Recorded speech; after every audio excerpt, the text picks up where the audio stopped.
Arcane, written by Neospector. Chapter 13. Split Up and Explore.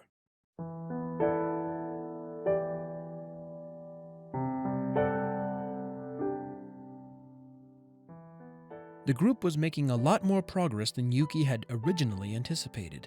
Maybe it was the newfound confidence in their strength. Maybe it was the fact that there were 6 of them and not just 1. Or maybe he had been worried for no reason before. Regardless, they were making short work of the Urdus. The warrior stood back and observed their handiwork, which was currently manifesting in the form of Tyr smacking Urdus with her hammer and Hayato slicing them into tiny pieces, both with relative ease. Occasionally, one of the team members would bend over to pick up one of the lost memories of the villagers. Yuuki felt someone tap on his shoulder and turned to find Aran standing over him. He shrugged listlessly a bit and turned back to the slaughter of the nearby monsters. "We'll be done pretty soon, don't you think?" he asked nonchalantly. Aran shrugged back. "Barely a warm-up, really." She pointed over at the figure of Liuva, who was simply standing in the middle of a crowd of Urdus, staring off at nothing. Idiot picked up a sad memory by the ball. You really need to deal with whatever the hell is wrong with her. "I thought I was team leader, not team counselor," Yuuki commented, drawing his sword. Leader is just a nice way of saying glorified babysitter, to be honest. Aran grinned. When you're done with her, remember to set Tyr down for her nap. Yuuki simply grumbled a response and rushed off to help his teammate. Just deal with her before I knock her out and carry her the rest of the mission, okay? Aran called after him. The warrior rushed forward and slashed the Urda furthest from Liuva. The others who had been encroaching upon the girl looked up. Yuuki threw his free hand outward. A chain shot forward and latched itself onto one of the Urdus in the middle. The warrior flung forward on the chain, bringing his sword around him in an arc, striking 2 of the Urdus surrounding Liuva. Without a flourish, he turned and stabbed his sword into the final Urda. He sheathed his sword and took a look at the girl who was holding a blue orb in her outstretched hand. Her cheeks were lightly stained with teardrops. Sighing, he picked up the orb by its string and carefully lifted it into his bag with the others he had gathered. Then, taking a deep breath, he gave the girl staring 1,000 miles away a rather painful, albeit slightly enjoyable, slap. Ow! Liuva exclaimed, finally snapping out of her trance. The hell was that for? "I think Belle calls it, waking up." Yuuki rolled his eyes. Didn't they ever tell you not to hit a girl? Liuva's eyes narrowed. "Nope." Yuuki idly popped the P in the word. "Actually, Mai was quite intent on getting me to hit back." Do you have a sarcastic response to everything I say? Yes, I do." Liuva sighed and started grumbling something about, Oh, stupid girl with magic balls. Yuuki signaled the rest of the group over and began tallying the number of memories they collected. "And with this sad one Liuva found, I think that's all of them," he concluded. The group nodded among themselves and set back to the town with their haul. Liuva pulled Yuuki back a bit on the way over. She began, but hesitated. Was I crying? "Yes," Yuuki responded. "Still not going to talk about it?" Liuva folded her arms and stared at the sand as they walked. "I'll force it out of you the next chance I get." Yuuki leveled a glare and jogged to catch up with the front. Liuva huffed. See what you do.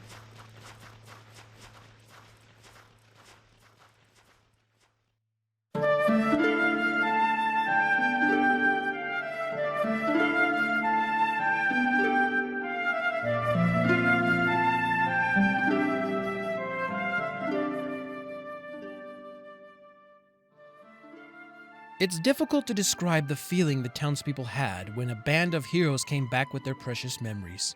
There was simply a frenzy of echoing voices as the Urdus clamored and bumped into each other to retrieve the colored orbs and hang them on the tree where they hung once before.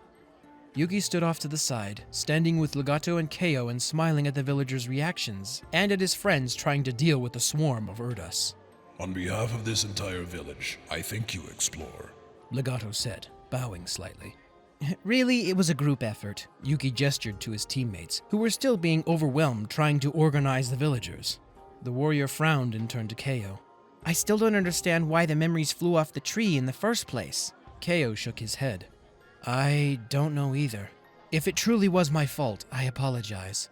Legato stepped forward. You did nothing wrong, or anything you think was wrong. I know not what magic caused the tree to react as it did, though I sincerely hope you find your own memories. Are you sure there's nothing that can help Kayo? Asked Yuuki. Legato hesitated. There may be something? Kayo perked up at this. What is it?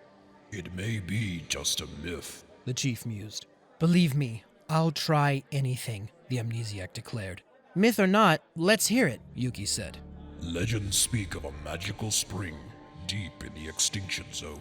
The chief gestured off to the mountains on the far side of the lake. This spring holds the power to return memories, but the extinction zone is dangerous. The cliffs themselves are perilous enough. The flames that spew forth from the cracks will obliterate your very existence. That's bad, Yuuki frowned.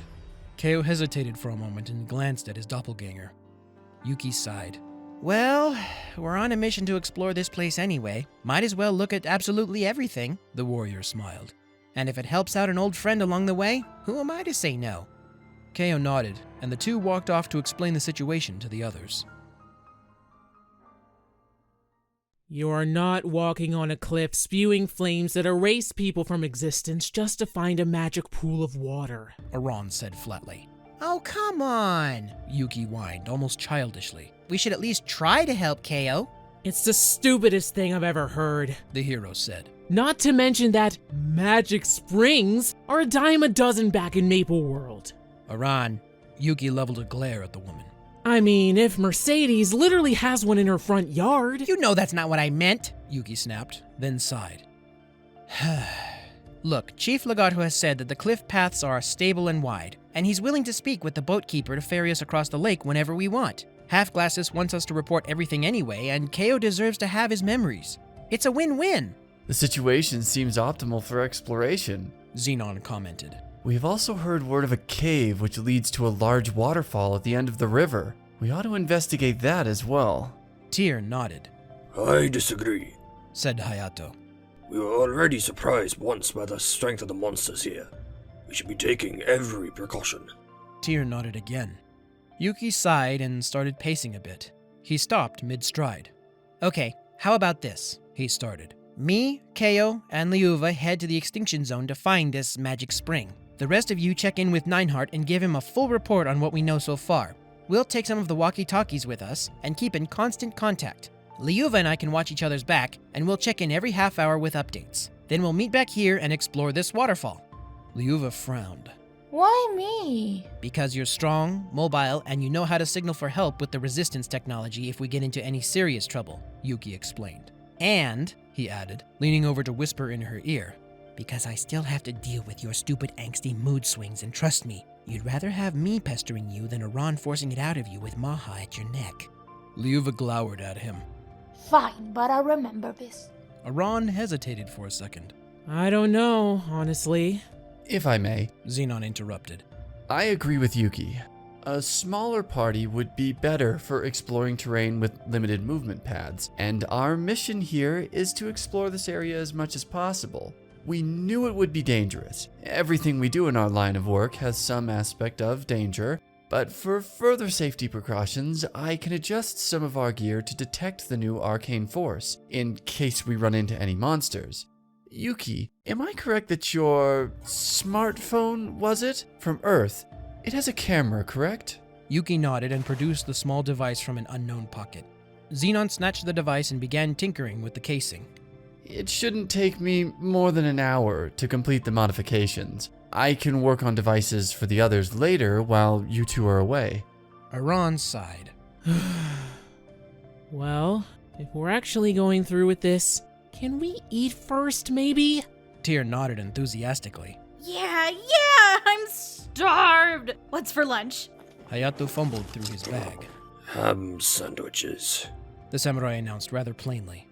Tyr sighed in disappointment. Ugh.